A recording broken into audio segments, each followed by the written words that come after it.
not etched in stone. Thoughts are changeable. Your whole cognitive system is what? It can be replaced. That's what we're trying to do.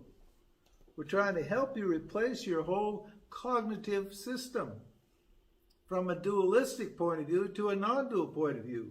You have to make a cognitive shift.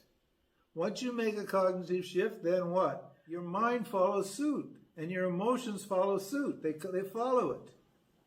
But if you don't change your thinking, how's anything going to change? Because the thinking is driving your emotions and your actions, which is producing vasanas, which is driving emotions and actions and thoughts. Again, round and round and round I go. So, do you believe what you think? Do you believe what you feel?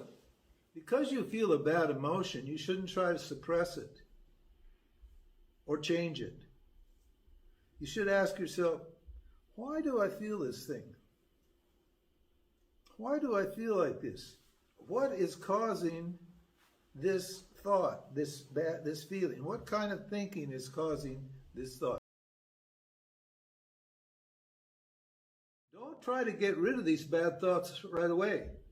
Sit with them and ask yourself, well, why? Why is this thought keep coming up over and over and over again? I'm so lonely. I need somebody to love. I need somebody to love me. You're not lonely, you're alone. Everybody's alone because there's only one of us. You're interpreting your natural state of aloneness as loneliness.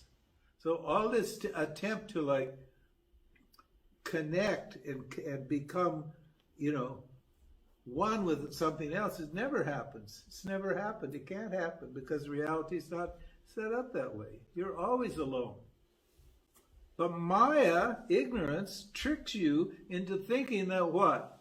That I need this person to feel this way. And you don't need that person to feel this way. All you need to do to feel that way is get rid of the desire. Well, how do you do that? You see that the desire is not real.